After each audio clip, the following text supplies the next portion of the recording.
Even to Liam, he may not admit it, but he was not expecting the fight to finish how it finished. Nobody was. But again, it's not for me to say, I have to prove that I am the better fighter. Me saying it, me believing it is not enough. And again, if he pulls it off again, if he does what he did in the first fight, in this fight, I can't argue with anybody. I can't argue with him. I can't argue with the boxing public. He will be the better fighter, and that'll be it. But as of right now, I know I'm the better fighter, and I'm going to go out there and prove it Saturday night. Liam, I'll come straight to you. He said it was not supposed to happen, and you heard him just say it there, whether or not you would admit it or not,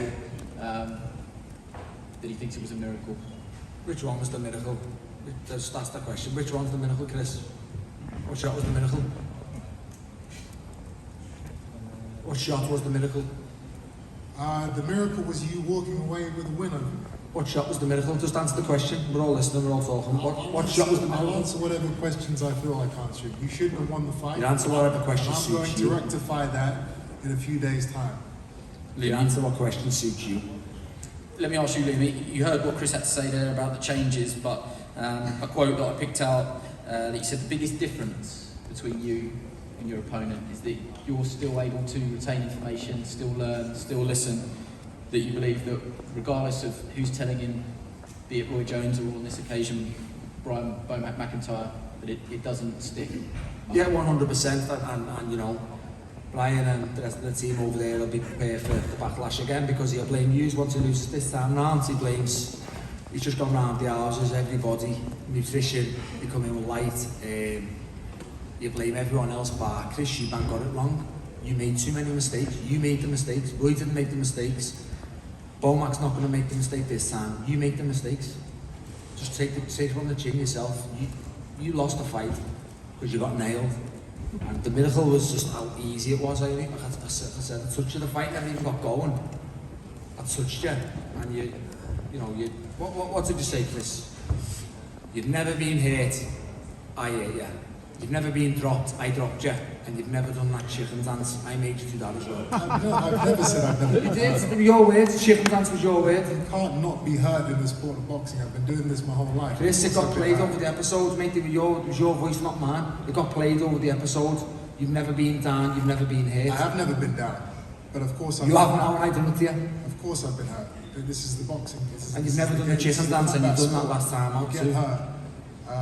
But the fact of the matter is, it's actually all irrelevant.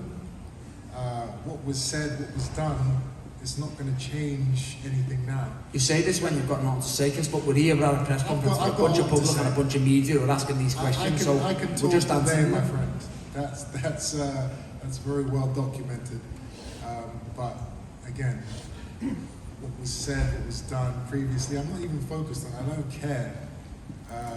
All I care about is the preparation I've had, which has been excellent, and the performance I'm going to have on Saturday night, which is going to be exquisite, supernatural. It's going to be a beautiful artistic display of savage boxing, and I cannot wait. I said the exact same thing to you last time. You said all this shite. Good luck, Chris. Because that's all you said last time. The same type of words. You'll be on the receiving end of a beautiful display of boxing. You said this last time. It's like we're on repeat again. It's like we're here at the same old stuff. You said all this last time, and then you make the excuses. Are you enjoying the fact that you get to say to everybody, notably Chris? I don't need to say it. It said it for itself. You know, and you've done all the work. Whoever done the promos put out what I needed to say. You know, everything. The voiceovers, I've never done the chicken dance while Chris is doing the chicken dance. You know, I've never been dropped as he gets dropped. It was Chris's voiceover. It was Chris. The words come from Chris's mouth, not mine. I was not saying he's never been hit or he's never been dropped. It was Chris's voiceover on the programme. So, you know, whoever put that together, great, because I don't need to say much about that. That spoke for itself. But the fact that you get to tell everybody I told you so, how does that feel? That was the great point of winning the way I won, because it was all week. It was like Chris couldn't be hurt, and it was like never say never. And that's basically what I told you. I told every one of you, don't ever think anybody can't be here because they've got a good chin. I still do think he has got a good chin, but he got it looking at the floor, and he went. And again, the same lap to him again. If he makes the same mistakes, I'll punish him for them, and he knows that. Before we go to the trainers, Chris, you've mentioned, you know, you like it when it gets to a dog fight, and I know Bomac is very much a great motivator, instilling the dog in his fighters. It was a boxing match at times in the first fight. Do you believe that there will be a point in this fight where we will get that chaos breakout in centre ring? It's very likely. It's very likely that at some point the leather starts flying on both sides. But we have a game plan. We have a strategy. I'm not going to give it away. I'm not going to say how I'm going to approach the fight. But I'm comfortable. I'm confident in what we are going to do to combat Liam Smith. Bomac, I'm going to come to you.